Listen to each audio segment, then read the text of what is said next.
Hello, my beautiful people. Welcome back to my channel. For those that are new, my name is Nelly. The dating market has become so challenging these days because everyone is pretending to fit in. Some is because they compromise too much. They don't position themselves. If you want something, you need to be clear in what you want.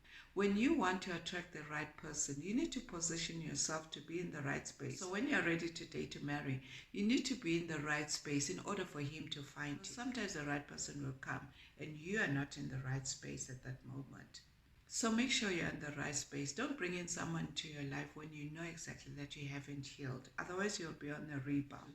The problem is when you're from a bad relationship and you start dating someone else and you know exactly that you haven't healed, you make those bad choices and you wonder why. You'll start bringing the same person in a different phase because you didn't give yourself enough time to heal in order for you to know what you want in your next relationship. And yet when you're planning to get married, you have that list of qualities that you want from a man. Some of those qualities make sense and some they don't. They have qualities as well.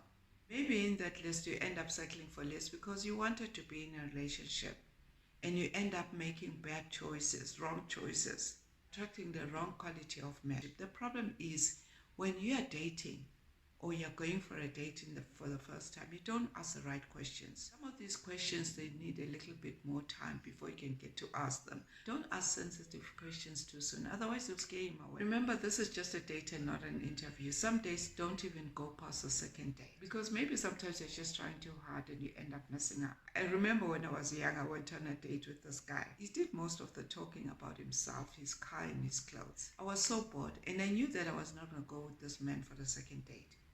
But I was just polite enough to listen to him. He ordered chicken, but I don't remember what I ordered. He wasn't even giving himself time to chew the food because most of the time he was still talking while he was eating with his mouth open. He chewed every single bone and he kept spitting those bones in his plate. I'm sorry, I just couldn't. I just couldn't eat my food. Every time he ate, there was the sound. You know the sound? Now, how do you deal with the situation? I was just disgusted. I mean, seriously, I was just disgusted. I can't stand a person that chews with their mouth open. I lost my appetite and I just couldn't eat. I just settled for the doggy bag.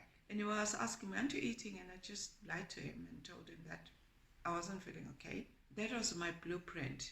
I knew that this man has just failed the test. I'm not going to go on a second date with him.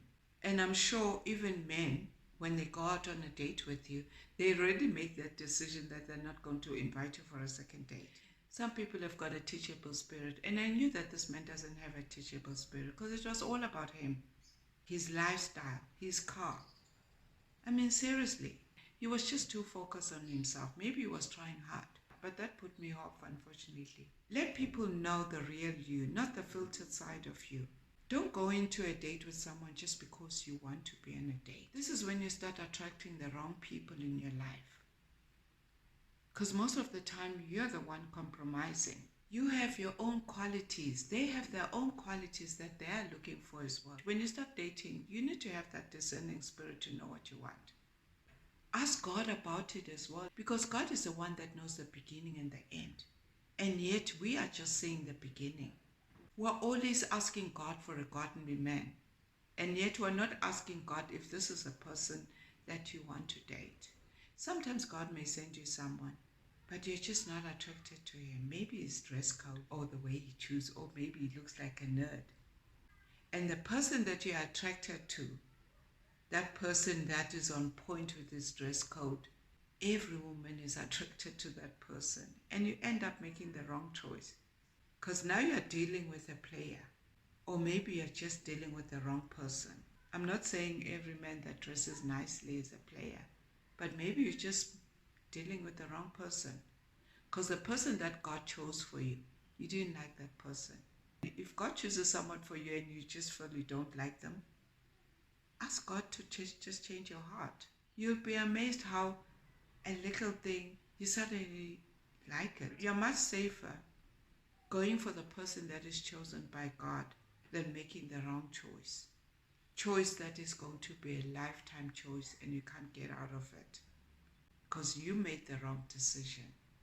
So when you are dating to marry, you need to be careful in the choices that you make. Sometimes that person that doesn't know how to chew properly can be your future husband. So women, let's be alert on the guys that we're bringing into our space. Men that you clearly know that he's playing games. Because God has given us that discerning spirit to know when a man is playing games. And one thing about us women, we're very sensitive and we can see that. But for some reason we choose to stay. I don't know why, but we just choose to stay. And you start giving up too soon. You end up sleeping with this man with the hope that he will take you to the altar. Sex doesn't take anyone to the altar, especially if they know that they're not going to marry you. You're not the one that they want to get married to. No matter how much you give it to him, he may not take you to the altar. So don't waste your time on that. People do what they want to do because you allow them to do that. You date someone through text, someone that you haven't met, someone that you don't even know their body language. You can't even recognize when they're lying to you and when they're not. But you're so in love with that person. You prioritize him and yet he doesn't prioritize you. You're in love with that person. Don't do the chase. Love yourself enough to avoid breadcrumbs. Instead, rather go for the full cake with the icing on top. You cannot hustle yourself throughout a relationship if it's not working. Rather be with a man who wants to walk in the same direction with you. Someone that you'll be able to make those hard decisions together when they come by. And have those healthy arguments, because they will come by. So if you want to date to marry, bring someone that is going to bring the best in you. So thank you for watching and see you on the next video. God bless you.